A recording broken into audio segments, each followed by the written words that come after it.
sangat bersemangat lebih dari yang semestinya. Dan saya kira saya hadir pada tempat yang tepat karena saya menambah banyak semangat dan semakin bersemangat. Karena saya percaya semangat itu menular, dia tidak boleh dimatikan. Oleh karena itu, apa yang kita lakukan hari ini, pertemuan pada hari ini bukan hanya pertemuan biasa, tapi pertemuan bersemangat dengan wadah-wadah organisasi profesi, 5 organisasi profesi yang sedang menyalakan api semangat. Saya kira tepuk tangan untuk semangat hari ini.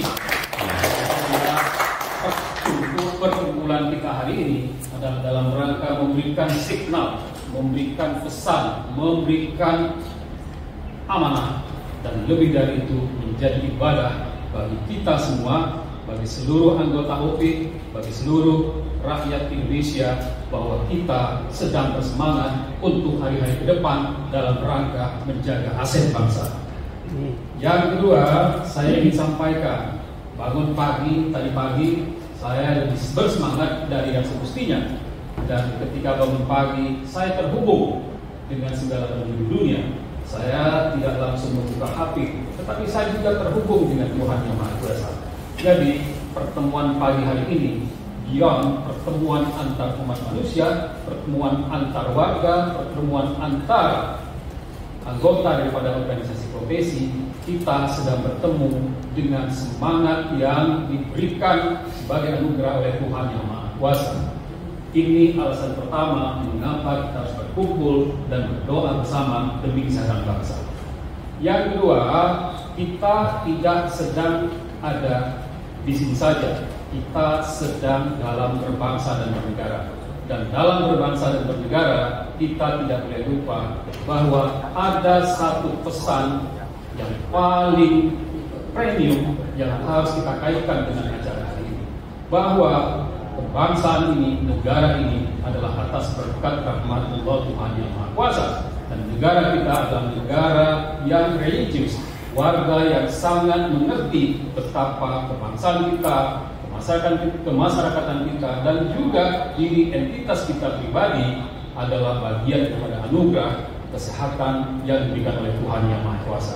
Oleh karena itu, saya kira ini juga untuk menepis anggapan bahwa kita hanya mampu berdoa, tetapi yakinlah kehadiran kita bukan hanya hadir di Ratu Langit 29, tapi kita menghadirkan kehadiran kita, pendapat kita, keyakinan kita, dan tindakan kita sampai ke sebuah tempat. Dan itulah yang kita yakini, bahwa seruan dan doa bersama ini adalah dalam rangka menjalankan ibadah kita kepada Tuhan Yang Maha Kuasa, dan lebih daripada itu adalah dalam rangka menjalankan amaliyah kita sebagai anak bangsa yang mengikuti, mematuhi, dan mencintai cita-cita dari para diri bangsa kita yang tertuang di dalam Undang-Undang Dasar 1945. Oleh karena itu, doa bersama seruan ini adalah dalam rangka bagian inti daripada kita berbangsa dan bernegara, dan karena itu tidak boleh diintimidasi, tidak boleh dicap sebagai bagian daripada hendak hebat seluruh warga bangsa, wabil khusus anggota organisasi profesi. Yang ketiga yang ingin saya sampaikan adalah bahwa kesehatan itu beyond kesehatan, dia adalah kehidupan. Dia adalah kemanusiaan. Dia adalah bagian yang bersangkut paut langsung dengan ketuhanan kita. Hidup, kesehatan, beyond kehidupan, dan dia adalah bagian kepada rahmat Tuhan yang harus kita jaga. Oleh karena itu, menjaga semangat, menjaga kesehatan, menjaga akal sehat adalah bagian daripada ikhtiar berdoa. Saya percaya yang dilakukan oleh sejawat dari rekan-rekan organisasi profesi ini adalah dalam rangka merawat kehidupan, merawat kesehatan, dan merawat akal sehat itu sendiri. Dan saya teringat kata Ibnu Sina, dan saya ingin ini harus dirawat oleh organisasi profesi. Saya takut kepada sapi karena dia punya tanduk, tapi saya sangat tidak takut kepada yang lebih dari itu. Dan karena itu kita harus menggunakan akal kita.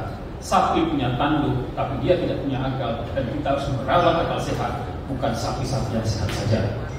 Ketiga, dan itu ingin saya sampaikan bahwa bagian yang terpenting dari kehidupan ini adalah berjamaah, dan berjamaah itu sama dengan berorganisasi, berprofesi. Saya kira akal sehat akan menjaga jemaahnya, akan menjaga tulang punggungnya, akan menjaga organisasi yang menjadi bagian daripada pelaksanaan tugas-tugas berbangsa dan bernegara ini. Kalau kita ingin ukur dan tarik lebih kuat lagi, maka sebenarnya tugas-tugas yang dilakukan oleh teman-teman organisasi profesi membuat saya iri, saya cemburu.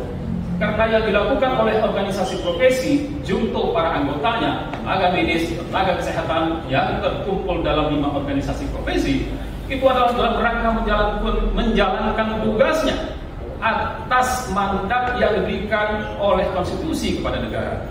Jadi berbahagialah teman-teman, Bapak Ibu, anggota organisasi profesi, tenaga medis dan tenaga kesehatan adalah orang yang berjasa melaksanakan fungsi dan tugas negara berdasarkan pasal 28 H ayat 1 Undang-Undang Dasar 1945, yaitu hak konstitusi atas layanan kesehatan. Tanpa tenaga medis, tanpa tenaga kesehatan, negara tidak akan bisa melaksanakan amanah pasal 28 ayat 1 Undang-Undang Dasar 1945. Dan karena itu tetaplah bersemangat dalam kerangka konstitusi.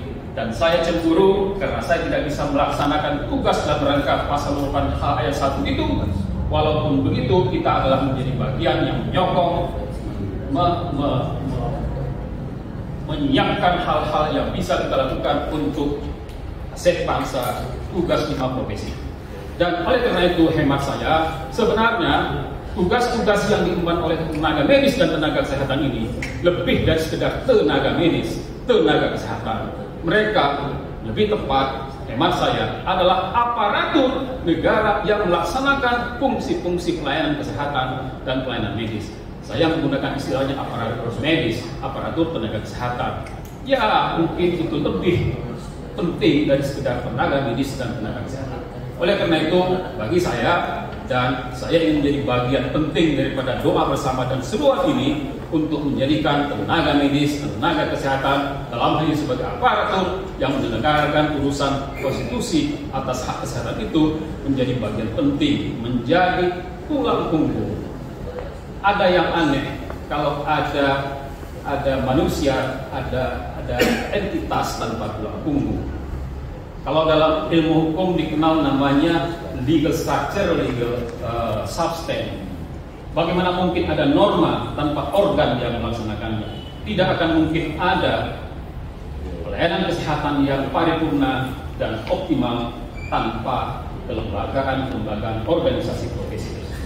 Oleh karena itu, kita sokong 5 organisasi profesi sebagai tulang punggung daripada pelayanan kesehatan kita, dan karena itu kita harus menyatakan seruan, kita menolak abolisi institusi-institusi yang sudah ada di dalam undang-undang kita, dan karena itu kita menyatakan bahwa kita adalah bagian yang penting dari menegakkan hak konstitusi atas layanan kesehatan itu, dan karena itu kita harus bersama dengan organisasi profesi, bersama dengan rakyat untuk memastikan bahwa kesehatan rakyat dipelihara oleh negara.